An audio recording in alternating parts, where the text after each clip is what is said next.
क्या आप भी तुलसी के सामने रोज अगरबत्ती लगाने की भूल करते हैं? तो कान खोलकर सुन लो, नहीं तो पूरा घर हो जाएगा बर्बाद। आज हम आपको बताएंगे तुलसी के बारे में कुछ महत्वपूर्ण बातें जो आपको भूलकर भी नहीं करनी चाहिए। और ऐसी कौन सी बातें हैं जो तुलसी के सामने करने से तुलसी माता और लक्ष्मी माता प्रसन्न हो जाती है? तुलसी माता को जल देते समय बोलने चाहिए ये 3 शब्द जिनसे सभी मनोकामनाएं पूरी होती हैं। हम आज के प्रवचन में जानेंगे कि तुलसी माता को जल देते वक्त कौन से शब्द बोलने चाहिए। किसी समय की बात है, भगवान विष्णु विश्राम कर रहे थे, तभी देवी लक्ष्मी वहां आई और भगवान विष्णु से तुलसी माता को जल देने के महत्व के बारे में पूछा। भगवान विष्णु ने उन्हें तुलसी माता को जल देने के महत्व को विस्तार से बताया। तब देवी लक्ष्मी ने कहा, हे स्वामी, आपने मुझे तुलसी माता के महत्व के बारे में बताया, लेकिन अब मैं यह जानना चाहती हूं कि तुलसी माता को जल कैसे देना चाहिए, उनकी सेवा की सबसे श्रेष्ठ विधि क्या है और जल देते समय कौन सा मंत्र बोलना चाहिए। भगवान विष्णु ने उत्तर दिया, जैसा कि मैंने तुम्हें तुलसी माता के महत्व के बारे में बताया, उसी प्रकार तुलसी माता को जल देते समय बोला जाने वाला मंत्र भी बहुत महत्वपूर्ण है। यह मंत्र 3 शब्दों का है, लेकिन इसका प्रभाव अत्यंत शुभ और कल्याणकारी है। जो भी रोज तुलसी माता को जल देते समय इन 3 शब्दों का उच्चारण करेगा, उसके घर में मां लक्ष्मी का वास होगा, उसकी दरिद्रता समाप्त हो जाएगी और उसे अपार धन धान्य की प्राप्ति होगी। मंत्र के महत्व को बताते हुए भगवान विष्णु ने कहा, इस मंत्र का महत्व सुनने से ही मनुष्य के सभी पाप नष्ट हो जाते हैं। उसे हजारों वर्षों तक तुलसी माता को जल देने के पुण्य का फल मिलता है। फिर भगवान विष्णु ने देवी लक्ष्मी को एक कथा सुनाई। उन्होंने कहा, दक्षिण दिशा में यम नगरी नामक एक नगर था, जहां रमेश नामक एक ब्राह्मण रहता था। वह अत्यंत पापी और गलत कामों में लिप्त व्यक्ति था। जन्म से ब्राह्मण होते हुए भी वह धार्मिक कार्यों से दूर रहता था। न वह पूजा करता, न ध्यान, न जप और न ही किसी का सत्कार करता। वह मदिरापान और मांसाहार भी करता था और हमेशा अनैतिक कार्यों में व्यस्त रहता था। और वह ब्राह्मण दिन में खेत में काम करके पत्ते बेचकर अपनी जीविका चलाता था और रात में वेश्याओं के पास जाता था। इस प्रकार अनेक वर्षों तक अपना जीवन इसी पापपूर्ण तरीके से बिताया। फिर एक दिन वह दुर्बुद्धि ब्राह्मण पत्ते इकट्ठा करने के लिए एक जस्य की वाटिका में पहुंचा और पत्ते तौने लगा। तभी एक काले सर्प ने, जो काल के रूप में वहां उपस्थित था, उसे काट लिया। उसी समय उसकी मृत्यु हो गई। उसकी मृत्यु के तुरंत बाद यमराज के दूत वहां प्रकट हुए और उसकी आत्मा को लेने के लिए आए। वे उसे यमलोक ले जाने लगे। मार्ग में वह ब्राह्मण यमदूतों के सामने रोने और विलाप करने लगा। उसने कहा, हे दूतों, मुझे कहाँ ले जा रहे हो? मुझे छोड़ दो, मेरे प्राण बचा लो। लेकिन यमदूत बोले, अरे पापी ब्राह्मण, तेरे दुष्कर्मों के कारण तुझे यह दंड मिला है।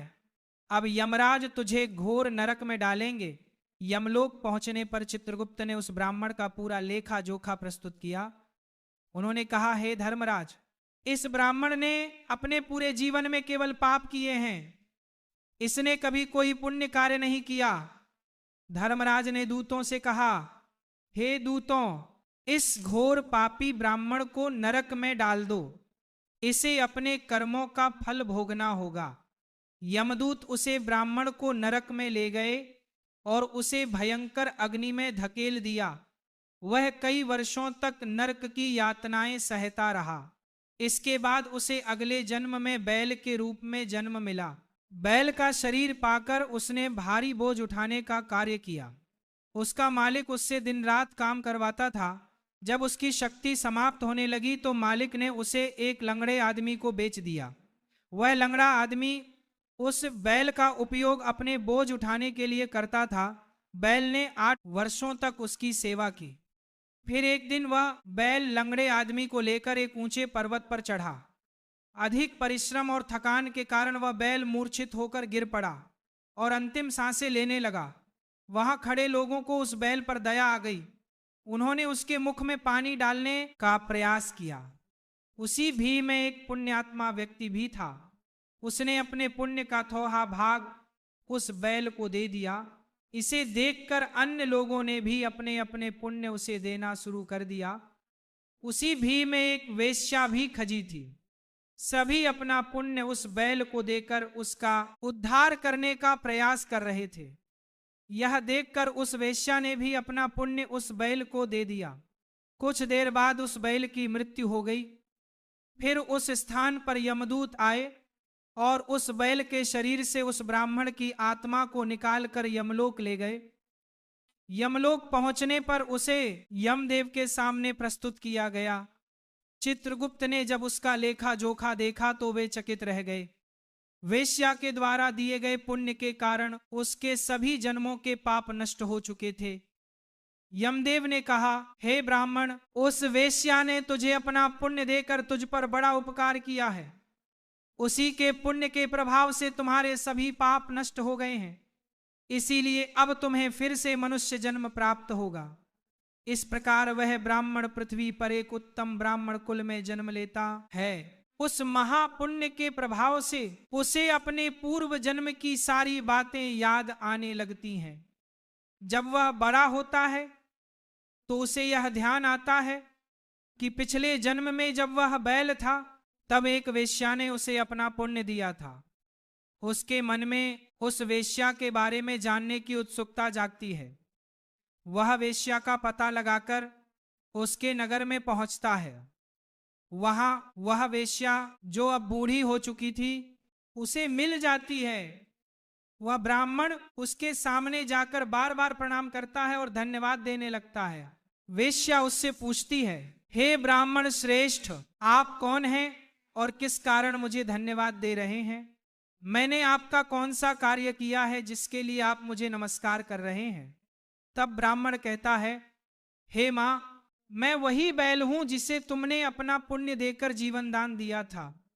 अपने पाप कर्मों के कारण मुझे पिछले जन्म में बैल बनना पड़ा।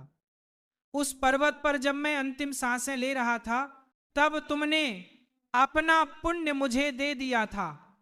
उसी पुण्य के प्रभाव से ही आज मुझे फिर से मनुष्य जन्म मिला है और अपने पूर्व जन्म की सारी बातें याद हैं। किंतु हे मां, मैं यहाँ ये जानने आया हूं कि तुमने मुझे कौन सा पुण्य दिया था जिससे मेरे सभी पाप नष्ट हो गए। मैं उस पुण्य के बारे में जानना चाहता हूं।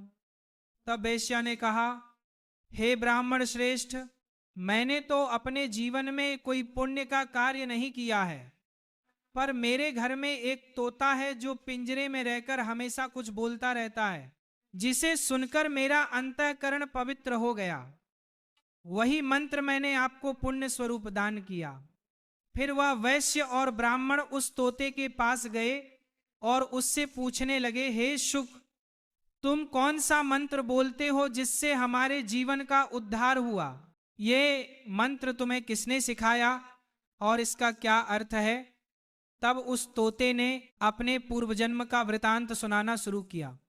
वह बोला, हे ब्राह्मण श्रेष्ठ, पिछले जन्म में मैं एक ब्राह्मण था। मुझे अपने ज्ञान का बहुत घमंड था। मैंने कभी गुरुजनों का सम्मान नहीं किया बल्कि उनका बार बार अपमान किया।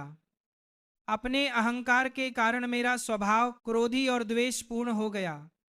मैं सभी को तुच्छ समझने लगा और विद्वानों का भी अपमान करता था। कालांतर में मेरी मृत्यु हो गई और मुझे यमलोक ले जाया गया। पूज्य व्यक्तियों और गुरुजनों का अपमान करने के कारण मुझे तोते के कुल में जन्म लेना पड़ा। तोते के रूप में जन्म लेने के बाद छोटी अवस्था में ही मेरे माता पिता का साथ छूट गया। मैं अकेला पेड़ की डाल पर बैठकर रो रहा था। तभी कुछ मुनि उस मार्ग से जा रहे थे। उन्होंने मेरी दयनीय स्थिति देखी और मुझे अपने आश्रम ले आए। आश्रम में उन मुनियों ने मुझे एक सुंदर पिंजरे में रखा और मेरी देखभाल की। वे मुझे प्रतिदिन भोजन कराते और मुझसे स्नेह करते थे। उस आश्रम में वे मुनि, उनकी पत्नियां और बच्चे प्रतिदिन तुलसी के पौधे को जल अर्पित करते और एक मंत्र का जाप करते थे। उनके मुख से बार बार मंत्र सुनकर मैंने उसे याद कर लिया। तब से मैं उसी मंत्र का जप करता हूँ। इस मंत्र के प्रभाव से मेरे जीवन में सकारात्मक बदलाव आने लगे। मुझे अपने कर्मों का पश्चाताप हुआ और मेरी मृत्यु भी टल गई। मेरी आयु 100 वर्ष हो गई और इतने वर्षों तक मैं जीवित रहा। एक दिन रात के समय एक चोर उस आश्रम में आया और मुझे वहां से चुरा लिया। बाद में इस वेश्या ने उस चोर से मुझे खरीद लिया। वेश्या के घर आने के बाद भी मैं वही मंत्र बोलता रहा। इस मंत्र को सुनकर इस वेश्या का अंतःकरण पवित्र हो गया। उसने अपना पुराना जीवन छोड़कर भगवान विष्णु की भक्ति करनी शुरू कर दी। हे ब्राह्मण देव, इसी मंत्र के प्रभाव से मेरे और उस वेश्या के सभी पाप नष्ट हो गए। यही मंत्र आपको भी पाप मुक्त कर चुका है। इस प्रकार तोते ने उस ब्राह्मण और वेश्या को पूरा वृतांत सुना दिया। यह सुनकर ब्राह्मण और वेश्या दोनों बहुत प्रसन्न हुए। उन्होंने तय किया कि अब वे प्रतिदिन तुलसी मां को जल अर्पित करेंगे और उस मंत्र का जप करेंगे। कुछ समय बाद उस ब्राह्मण, वैश्या और तोते ने मंत्र के प्रभाव से दिव्य विमान में बैठकर विष्णु लोक की यात्रा की। भगवान विष्णु ने देवी लक्ष्मी से कहा, हे देवी, देखा आपने, केवल तुलसी मां के मंत्र के प्रभाव से उस तोते, वेश्या और ब्राह्मण के सभी पाप नष्ट हो गए। इसीलिए हर व्यक्ति को प्रतिदिन तुलसी मां को जल अर्पित करते हुए इस मंत्र का जाप अवश्य करना चाहिए। वह मंत्र इस प्रकार है, ओम वृंदावनी स्वाहा। ओम वृंदावनी स्वाहा। जो स्त्री प्रतिदिन तुलसी मां के सामने इस मंत्र का उच्चारण करेगी वह सौभाग्यशाली बनेगी। जो पुरुष इसका जप करेगा उसे अक्षय धन की प्राप्ति होगी। जिस घर में प्रतिदिन तुलसी मां की पूजा होगी वहां लक्ष्मी जी का सदावास रहेगा। तुलसी मां का यह मंत्र फलदायी और सिद्धियों को प्रदान करने वाला है। स्त्रियों को स्नान के बाद बाल बांधकर मांग में सिंदूर लगाकर तुलसी मां को जल चढ़ाना चाहिए। साथ ही तुलसी मां की परिक्रमा करनी चाहिए। शाम के समय तुलसी मां के पास दीपक जलाने से घर में सुख समृद्धि आती है। भगवान विष्णु की पूजा तुलसी मां के बिना अधूरी है। तुलसी का एक पत्ता चढ़ाने से भगवान को उतनी प्रसन्नता मिलती है जितनी हजारों अमृत के घड़ों से नहलाने पर भी नहीं मिलती। जो भी व्यक्ति तुलसी मां का सम्मान करेगा और उनके इस मंत्र का जप करेगा उसे न केवल इस लोक में बल्कि परलोक में भी शुभ फल प्राप्त होगा। ऐसा फल तुलसी मां के पत्तों के दान से मिलता है। जो मृत्यु के समय अपने मुख में तुलसी के पत्तों का जल ग्रहण करता है ऐसा व्यक्ति अपने सभी पापों से मुक्त होकर भगवान विष्णु के धाम जाता है। भगवान विष्णु कहते हैं, पूर्णिमा, अमावस्या, द्वादशी और सूर्य संक्रांति के दिन मध्याह्न काल, रात्रि और अशौच के समय तेल लगाकर बिना स्नान किए अथवा बिना हाथ पैर धोए रात्रि के वस्त्र पहनकर तुलसी के पत्ते तोड़ना महापाप होता है। श्राद्ध, व्रत, दान, प्रतिष्ठा और देव पूजा के लिए तोड़े गए तुलसी के पत्ते 3 रात तक पवित्र रहते हैं। तुलसी के पत्तों को बिना नष्ट किए उसके अग्रभाग को तोड़ना चाहिए।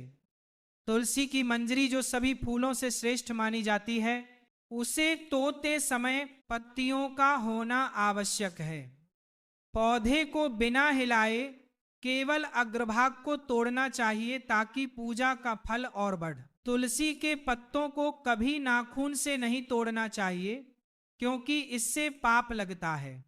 रात्रि के समय तुलसी के पौधे को छूना या उसके पत्ते तोड़ना अशुभ माना जाता है क्योंकि रात्रि में वह निद्रा अवस्था में होती है। गुरुवार को तुलसी के पौधे में थोड़ा कच्चा दूध अर्पित करें और इस दौरान ओम नमो भगवते वासुदेवाय नमः मंत्र का जप करें। तुलसी के पौधे के पास शालिग्राम रखें और तिल चढ़ाएं। शालिग्राम पर तुलसी के पत्ते रखकर चंदन का तिलक करें। अगर कोई महिला मासिक धर्म में है तो तुलसी की पूजा से बचें क्योंकि इस समय तुलसी को छूना पाप होता है जिससे महिला की दुर्गति हो सकती है। इस प्रकार भगवान विष्णु ने देवी लक्ष्मी को तुलसी के जल देने के मंत्र का महत्व बताया। और आप भी हर रोज ऐसे ही हमारे प्रवचन सुनने के लिए चैनल को सब्सक्राइब करें। बोलो राधे राधे।